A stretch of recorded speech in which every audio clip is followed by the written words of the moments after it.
کاگومەر سوپاس بۆ ئامادەبوونە دەمێ بزانم بزوتنەوەی گۆڕان ئۆکەی لەلایەنەکانی تر وەرگرتووە بۆ ئەوەی داواکاریەکی لەم جۆرە پێشکەش بکات.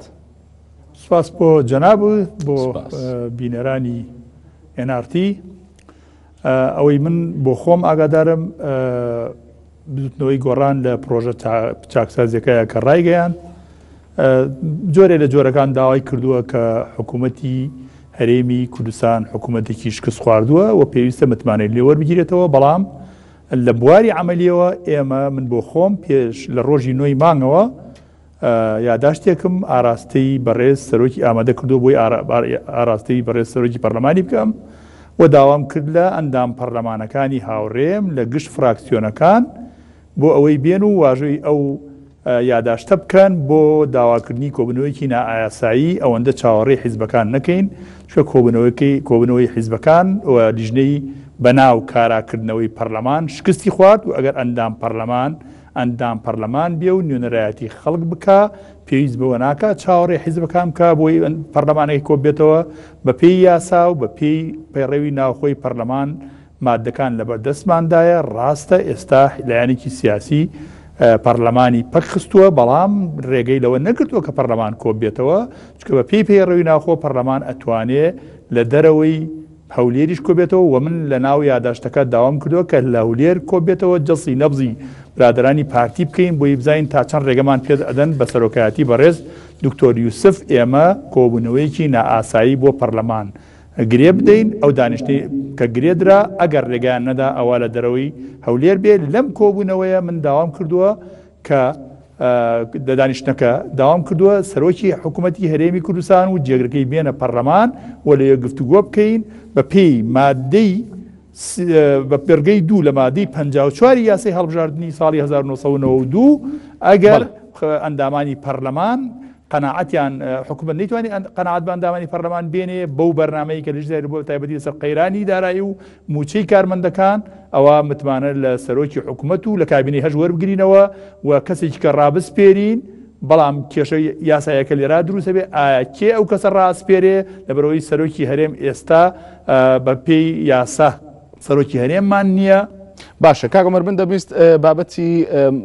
داواکارەکەی گۆڕانەوەی کە لە پرۆژە چاکسازەکەی باسی لەوە دەکات گفتوگۆی زیاتری لەسەرکەین، بەڵام لەسەر یاداشتەکەی خۆت لە پاش نزیک لە 5 مانگ کۆبوونەوە ئێستا داوا دەکرێت کە کۆبوونەوەی پەرلەمان ئەنجام بدرێ؟ کاک هارزان خۆزگە دوای 5 مانگیش خەڵک بەرادرانی ئەندامانی پەرلەمان بە دەنگ ئەو داخوازیە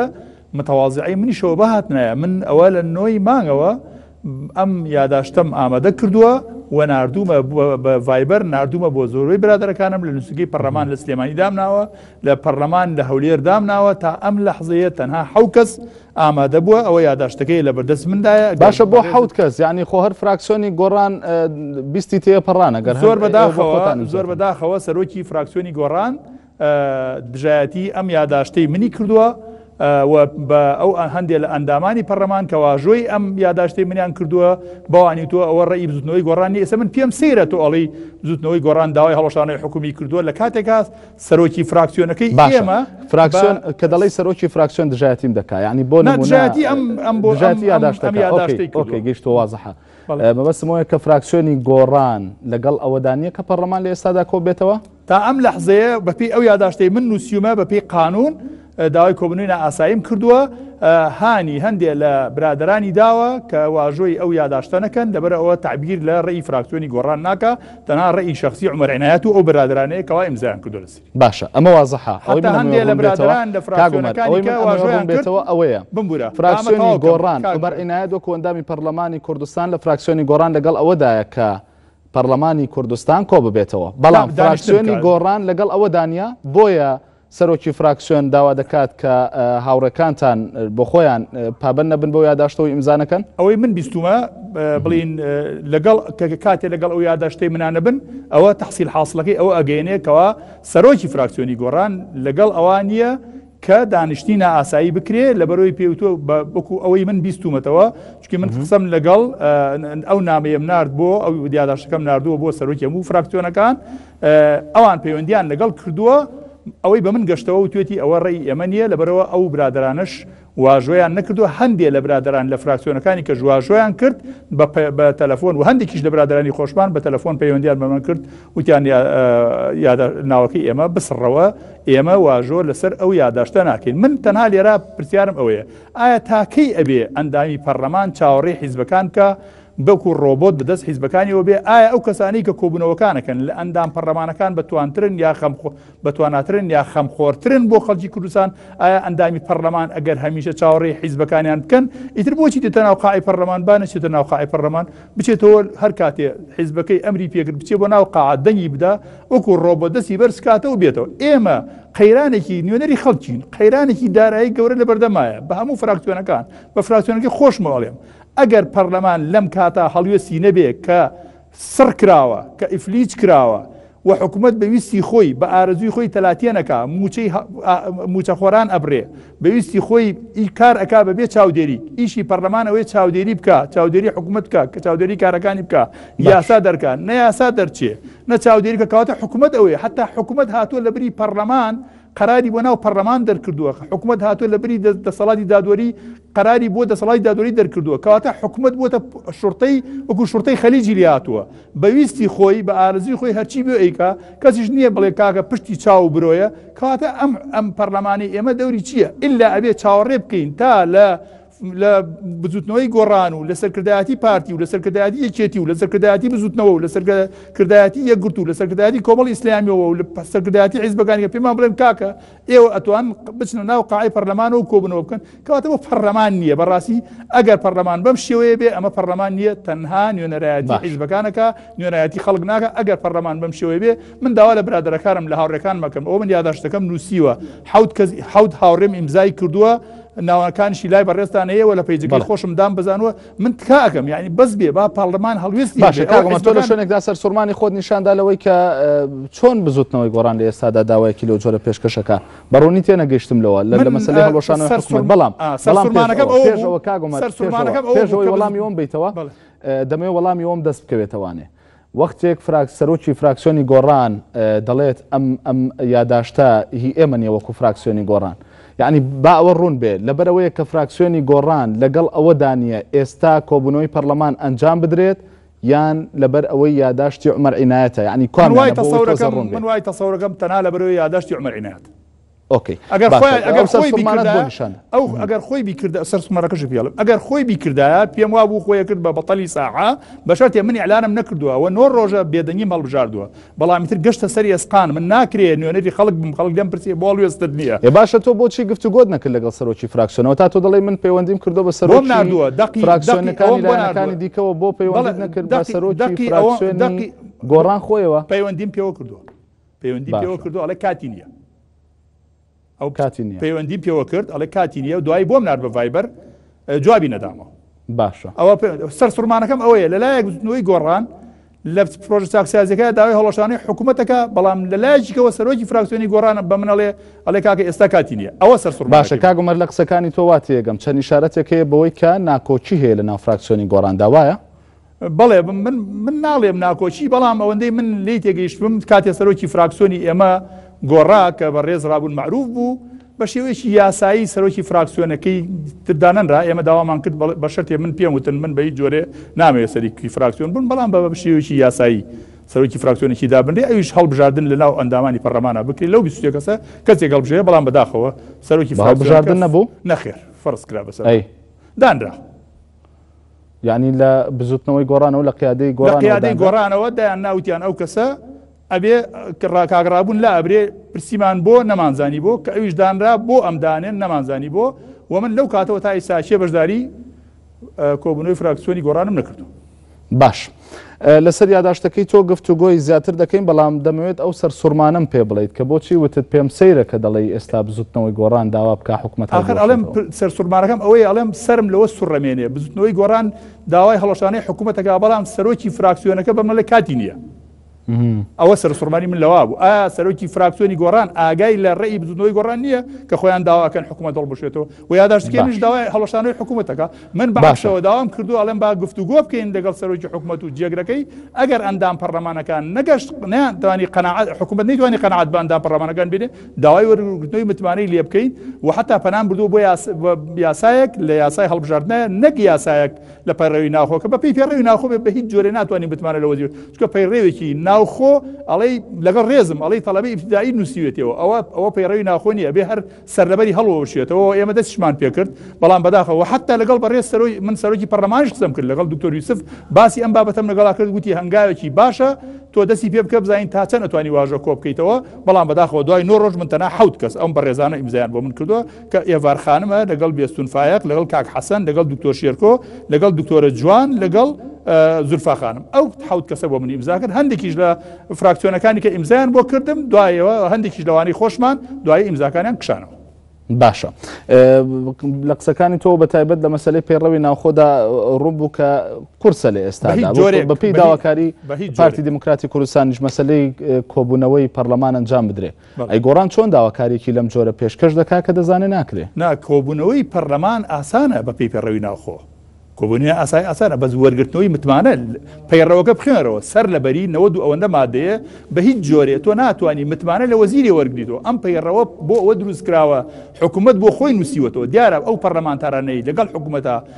لەگەڵ ڕێزم بۆ خولی سێهەم زۆر ئەکتیڤ و چالاک بوون بەڵام خولەکانی پێشووتر تەنها لەگەڵ حکوومەتە یەک بوون بەڵام ئێستان ئێمە نەمانویستۆ لەگەڵ حکوومەت یەک بین بەڵێ ئێمەمانوێت حکوومەت سەرخین نامانێت عەرقلەی بۆ دروستکەین نامانوێت لە کەمی نابووین ئەمانوێ حکوومەت چاودێری بکەین بە معنای وشە ئێمە چاودێری حکوومەتین ڕێگە نەدەین گەندەڵی بکە بەڵام کاتێک پەرلەمان هاتە دەست ئەوە بوو بەو شێوەیە حکوومەت ئینقلابێکی بەسەر پەرلەمانان کرد ئەو پەرلەمانی بۆ دەردەبردەوە کە ئێستا دەیبینن. باشە ئێستا گەرم یادداشتەی عومەر عنایەت وەکو ئەندامی پەرلەمانی کوردستان لە فراکسیۆنی گۆڕان داواکاریەکەش بچێتە سەر دەتوانێت لە هەولێر کۆبوونەوەی پەرلەمانی کوردستان بکرێت لە کاتێکە دیدگای پارتی دموکراتی کوردستان بۆ ئەم بابەتە وازەحە ڕوونەوە نیە؟ بەڕێمە زۆر ئاسان بوو ئێمە هەوڵەکەمان داوامانە کرد لە پارتی دموکراتی کوردستان چێ ئێڵێ ئەوان ڕێیان نەگۆڕی ئەگەر ڕێگەیان نەدایە ئەو کاتە بە پێی پێڕەوی ناخۆی ئێمە ئەتوانین سەرۆکی پەرلەمان جاری دانیشتێکی پەرلەمان بکە لە دەرەوەی لە هەر شوێنێکە خۆی بوێ ئەمە دەسەڵاتی سەرۆکی پەرلەمانەیە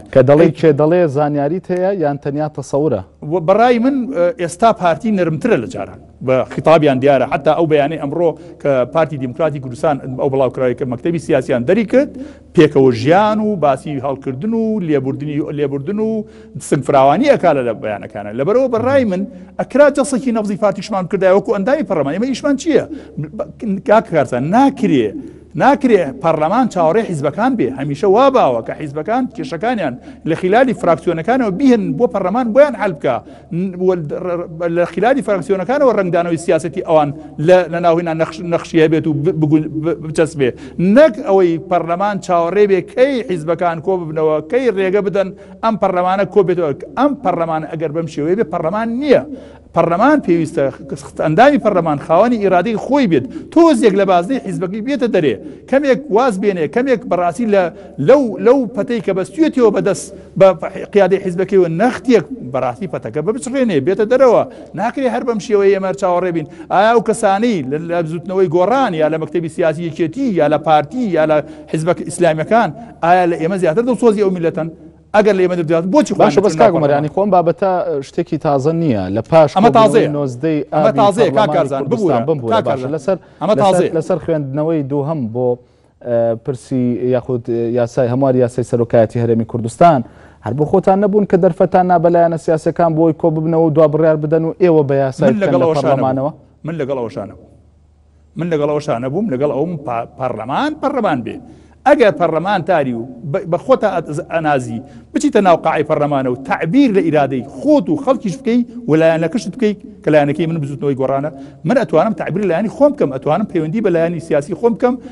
ویستەکانیان چیە لە خلالی منەوە تەرجمە بکرێت و بچێت ناو قاعی پەرلەمانەوە لەبەرەوە من ئەو کاتەش لەگەڵی نەبوو من پێم خۆشە پەرلەمان بێ مەرجعی گەورەی یاسادانان باڵاترین مەرجعی یاسادانان باڵاترین مەرجعی چاودێری لە هەرێمی کوردستانە پەرلەمانە بەس کارزان ئەم پەرلەمانە ئیفلیج کراوە ئەم پەرلەمانە وای لێ هاتووەکو ڕۆبۆت دەدەستی حیزبەکانەوە ینی مەنتقی تای پێنج مانگە ئێمە چاوەڕێین ئەم حیزبانە کۆ بنەوە بە پەرلەمان بڵێن تۆ دابنیشە کەواتە پەرلەمانە چییە؟ پەرلەمان نییە کەواتە ئەمە کەواتە بەشێکە هەرێکێکمان بەشێکین ئەم پەرلەمانە بەشێکە لە مەکتەبی سیاسی حیزبەکان ئێبا خۆیان بچن کۆ بنەوە یعنی ئەمەیان بۆچی ناردوو بۆ ئەوێ ئەگەر باوەڕیان بە ئەندام پەرلەمانەکانیان نییە لەوێ با خۆیان بچن حتى هەندێکیان بەمەیان بۆی ئەڵێم ئەمە تازەیە کاکارزان بە هیچ جۆرێ داوای کوردستان بامە تاواکەم بە هیچ جۆرێ کەس داوای لە دوای 19 لە دوای 12 ئۆکتۆبەرەوە کەس داوای دانیشتنی نائاسایی بۆ پەرلەمان نکردو ئەوە یەکەم یادداشتە من نووسیومە ئەگەر ڕێگە لەدرا بۆی برادرانی پارتیش نەڵێن هەر یەکتر داوایان کرد لە دەرەوە بێ ئەگەر ڕێگەیاندا لە قاعی پەرلەمانی لە هەولێرێکین ئەگەر ڕێگەیان نەدا ئەمەش فشارە بۆ سەر پارتی فشارێکە بۆ سەر پارتی پێویستە ئیتر ئەوانیش لەو عینادێ بێنە خوارەوە یعنی ناکرێت تۆ ئەم پەرلەمانە کوردستان بەم وەزعا بڕۆ ئەندام پەرلەمان یەک قسەی نەبێ پەرلەمان یەک قسەی نەبێ ناکرێ بەم شێوەیە ناڕوان وڵاتە ناچێ بڕێوە ڕێگە بدەن با پەرلەمان کاری خۆی بکە ئەگەر پێویستان بە پەرلەمان نییە کاکە ئیعلانی کەن حکوومەتێکی حیزبی وەکو زمانی بەرەی کوردستانی حکوومەتێ بۆ خۆتان تەشکیل بکەن و ئەو وڵاتە بڕێوە بەر ئەگەر پەرلەمان وەکو ڕۆبۆ دوابێ بەدەست حیزبەکانەوە ئەیلانی کەم فراکسیۆنی گۆڕان لەناو ئەو پەرلەمانەدا چییە؟ وڵی بەڕێی من لەناو ئێمە شاتایەتی لەو بابەتە بەڵام تیاشایەتی خەڵکە خاوەنی ئیرادەی خۆیەتی ملتەزمیشین بە بزنەوەی گۆڕانەوە ئێمە ملتەزمین 100% بەڵام بزنەوەی گۆڕان تا ئێستا محاسبەیەکی منی نەکردووە لەسەروی بۆ نمونە یادداشتەوە بۆ نووسیوە تا ئێستا مەسەن بۆ نمون لەناو بزنەوەی گۆڕانە من دەنگم بە قوبات تاڵەبانیە تەحەدا ئەەکەم کەسێک لەناو بزنەوەی گۆڕانە محاسبی منی کردبێ یاخواانە خواستە ناڕزایکی بەرامبەر بند هەڵچەند لە خوارەوە هەندێک دەی ناڕزایی دەرچوو بەڵام من پێم وتن ئەگەر بەڕێز دەنگەدەن بە نێچیروان بارزانانی نێچیروان بارزانانی ڕابردوویشیە لە حکوومەتە ئەگەر بۆ گەندەڵی بێ بەشێ بێ ڕابردوی ئەو زیاترە بەڵام قوبات تاڵەبانی فرێشە تا ئێستا نهاتووە یا با دەنگ بدەین بە هەردووکیان یا دەنگ نەدەین بەرکەن لەبەر ئەو کاتەش من بۆ خۆم دەنگی خۆمم هەبوو و بەڕاستیش ئەڵێم بۆ بە ئەمانەتەوە گەڵێم بزوتنەوەی گۆڕان بە هیچ جۆرێک فشاریان لەسەر مندانە ناتان گلیکشیان لێ نەکرد باشە جارێک سەرۆکی پەرلەمانی کوردستان لە دیمانی لەگەڵ لێنارتیدا باسی لەوە کرد کە ئەو ئەگەر کاتی خۆی لە پاژەوەی ڕێگری لێکرا بچوایەتەوە هەولێر یان هەر ئەو کاتە بچوایەتە هەولێر خوێن دەڕژا لە سەر ڕۆشنایی ئەم قسەیە دەپرسم ئەم یادداشتەی عومەر عینایەت بۆ ئێستا داوایەکی واقعیە بم بوراگەر گرفتتە بێ لەگەڵ دەربڕینەکەمە جۆرێک نییە لە بەخۆ پاڵەوانکردن ببوورە من لە خەمخۆریمە بۆچی بم پاڵەوان ئەگەر پاڵەوان بۆە من لە سەر یەکەم ڕۆژ ئیعلان مەکرد بۆ تەلەڤیزیۆن بەڵام من دوای ئەوەی هەندێ حیزب منیان بە مزایادە چی وەکو ئەو مزەکەریان بە مزایادەدا باس کرد هەندێ لایانی کە وتیان نەگونجاوە باشە ئەگەر نەگونجاوە بۆچی لە پرۆژ تاکسیازەکەی گۆڕانە هاتووە ئەمە بەڕێی من بە پاڵەوانکردن نییە ئەو ڕۆژە من لەگەڵ بەڕێی سەرۆکی پەرلەمانە بووم فعلا لە ناو سیارەکە ئیشا بووم ئەگەر ئەو ڕۆژە ئێمە وەکو سیارە نەمانەتوانی بڕین چکە ئەوان یوتێرنێکیان دروست کردبوو بە سەرباز بە چەکدار پێشمەرگەیە ناوی ئەچی زێرەوانیە من نازانم چی بوون بەس گرنگەوەی یوتێرنێکیان بۆ ئێمە دروست کردبوو یا ئەبایە بە سیارەکەەوە لەوانمان بدایە و بڕۆشتینایە یان لە سیارەکەمان بە پیادە بەهاتینایەتە خوارەوە کە احتیمالە ئاڵۆزی دروست بایە خۆزگە لەو کاتە خۆزگە بەڕێی من بەڕێی خۆمەڵێم خۆزگە ئێمە دابەزینایە یان بیان کوشتینایە لەوە بۆی لەوە خوێن ئێمە بڕژایە و ئیتر بەس وایە بۆ خەڵکی کوردستان یان هەوڵێکمان بۆ تەواو بوو ببوورە لێم لەوانەیە ئیتر سنوورێکمان بۆ ئەو ئەنجەهیەتەی پارتی دابنایە ئەو کاتە ئێمە بە پێ ڕۆشتین بەرە و ناو هەولێر بە ئەوان تەخیان لێمە بکردیا بیان کوشتینایە بەڵام قیادەی مەسەلەکە بەدەست بەڕێز سەرۆکی پەرلەمانەوە بوو و حتا ڕایشی بە من کرد بەڕێی من نیش بۆ خۆشم ڕئیم لەو کاتاوا بوو بگەڕێنەوە باشترە نەک مەشاکل بخولقێنین لەبەرەوە تەسەورمان نەکرد بگاتە ئەم حەدە و 5 مانگ بەسەر ئیفلیسکردنی پەرلەمانە زۆر بەداخەوە 5 مانگی بەسەرا چووە ئەندامانی پەرلەمان کە گەورەترین و باڵاترین دەسەڵاتە لە هەرێمی کوردستانە لە دوورەوە وەک هەموو کەسێکی ئاسایی سەیری حەدەسەکانەکە و لا حەولە وەلا قووە ئەمەش زۆر شەرمە بۆ ئەندامانی پەرلەمان یەکەم جار بۆ خۆم دوایی بۆ ئەندامانی پەرلەمانی هەروها و شەرمی گەورەتریش بۆ ئولایەنەیەکەوە پەرلەمانی والێ کرد باشە دیسان دێمەوە سەر بابەتی هەڵوەشانەوەی حکوومەت یاخود داوای هەڵوەشانەوەی حکوومەت لەلایەن بزوتنەوەی گۆڕانەوە ئەگەر ئەمە داوای بزوتنەوەی گۆڕان بێ حتمما دەبێت هەوڵیشی هەبێت بۆ ئامادەکاری بۆ ئەم بابەتەوە ئەگەر ئۆکەی وەرگرت لە لایەنە سیاسەکان یاخود بەشێک لە لایەنە سیاسەکان بە قەدەوەی کە پێویست بکە بۆ کۆبوونەوەی پەرلەمانی کوردستان و مەسەلەی هەڵوەشانەوەی حکوومەت ئەگەر ئەم کۆبوونەوەیە لە هەولێر نەکرێ نەتوانرێ ئەنجام بدرێ لە سلێمانی کۆبوونەوەکە دەکرێت من هیوادارم لە هەولێر بتوانین بکەین دەنگێکیش لە ناو پارتیا هەیە کە ئەوەی ئێمە ئەیبیسین و ئەخوێنینەوە حتا لە ناو پارتیا لە جەناحی لە جەناحەکانی ناو پارتی و دەنگ هەیە کە داوای گۆڕینی بەڕێز نێچیروان بارزانیکەن کە سەرکەوتوو نەبووە خۆی و وەزیری سامانە سروشتیەکانە وڵاتیان بەم دەردەبرۆ پێویستە ئەوانە لە یابان لەسەر لە خوێندەوارێک سەرۆکی وەزیرێک دەستەکاری کێشێتەوە ئێستا ئەم هەموو قەیرانەدارایی هەیە نیوەی قووتی زیاتر لە نیوەی قووتی خەڵکی کوردستان بڕاوە پرۆژەکان هەموو وەستاوە ئەوە ینی وەزعی کوردستان بە شێوەیەکە لا يحسد عليه کەواتە سەرۆکی حکومت مەفروضە خۆی واز لە حکومت بێنێ هیچ پێویست بەوە ناکات ئێمە گفتوگۆی لەگەڵ بکەین حی عەلە السەلا مانگ بە ئاشکرا دیارە بە پەنجەی ئیشارەتی بۆ بکەین ئەم حکومەتە فەشەلی هێناوە کە فەشەلی هێناوە حتا پارتیەکان خۆشیان ئەڵێن فەشەلی هێناوە حکومەتی هەرێمی کوردستان سیاسەتی لە ڕووی سیاسیەوە فەشەلی هێناوە لە ڕووی ئیداریەوە فەشەلی هێناوە و لە ڕووی اقتصادیش و داراییشەوە فەشەلی هێناوە کەواتە حکومەت فاشیل بووە زۆر ئاسانە متمانە لێوەرگرتنەوەی بەمەرجێک برادرانی پارتی ئەندام پەرلەمانەکانیان لە بازنەی حیزبەکان بێنە دەرەوە ئێمە لە بازنەی حیزب بچینە دەرەوە یەکێتی لە بازنەی حیزبەکان بێنە دەرەوە وەکو ئەندامی پەرلەمان ئەوە ڕوودات والله من هیوادارم ڕوو بدا جا ئیتر ئەگەر ڕوژ نادا ئەوە بەڕاستی ئێمە شایانی ئەوە نین ئەندام پەرلەمان بین ئەگەر نەتوانین بە چاوی خۆمان ببینین حکوومەتە فاشیلە بۆ حکوومەتە بڵێن کاکە تۆ فاشیلی وەرە واز بێنە بە حکوومەتی کە تەشکیل بکەین بەڵێ ئەتوانین حکوومەتێکی تەشکیل بکەین هەر لە ئێستاسی سەرۆکی حکوومەتی برایانی پارتیە با کەسێکی کە ڕابسفێرن حکوومەت تەشکیل بکە ئەو حکوومەتێکی ئینتقالیە یا حکوومەتێکی ڕزگاری نیشتیمانیە یا هەر حکوومەتی خۆیان ناوی دەنێن تا ئەو کاتەی لە خیارەکانی تری بزوتنەوەی گۆڕانیشانی لە پرۆژە چاکسازەکەیە ئەگەر هەڵۆشانەوە نەبێت دەڵێ یان ڕێخستنەوە و کەمکردنەوەی وەزارەتەکانی حکوومەتی هەرێمی کوردستان کام اختیاریان بەقوت دەبێ ینی اختیاریان لە پێشینەیە ئەبێ هەردووچیان بێ ئەبێ هەردووچیان بێ ئەبێ حکوومەتیش هەڵبژێتەوە تەرشیق لە وەزارەتەکانشا بکرێ لە بەڕێوەبەر تێگەشتەکانە بکرێ من لە پرۆژە سازیەکەما تایەتی ئێمە لە کوردستانە 121 وەزیرمان هەیە تقریبا 30 کەسمان هەیە بە پۆستی وەزیر 5 ملیۆن کەس جاران 3 محافظەی برد بەڕێوە ئەم هەموو لەشکرا لە مدیر عام و لە وەزیر و لە وەکیل وەزیر و لە ئەنجومەنی پارێزگا و لە پەرلەمان و حتا ئەندامانی پەرلەمان پێویست نییە 111 کەس بێ لە پرۆژەکەی مناتایەتی 57 کەس بەسە بۆ ئەندامانی پەرلەمان بۆ ئێمە بەلای کەم وەکو عێراق نوێرایەتی 100,000 کەس بکەین زۆر شەرمە ئێمە ئێستا 111 کەس لەوێن بۆ 5 ملیۆن کەس ئەمە پێویست ناکە ئەبێ ئەندامانی پەرلەمان کەم بکرێتەوە بۆ خولەکانی داهاتوو و مدیر عامەکان 180 مدیریەتی عامە هەیە لە کوردستانە بکرێ بە 20 مدیر عام 25 مدیریەتی عامە ئەمە تەرشیقە ولا عینی کاتشان بتوانە لە حکوومەت بچێنش کۆم حکوومەتە فەشەلی هێناوە هیچ کەسێ ناتوانێت قەنەعەت بێک ئەندام پەرلەمان بکە کە حکوومەتە فەشەلی نهێناوە لە ڕووی ئابووریەوە و لە ڕووی ئیداریەوە لە ڕووی سیاسیشەوە. زۆر سوپاس بۆ عومەر عینایەت پەرلەمانتاری فراکسیۆنی گۆڕان لە پەرلەمانی کوردستان سوپاس بۆ ئامادەبوونت لە ستۆدیۆکانمان لە سلێمانیەوە.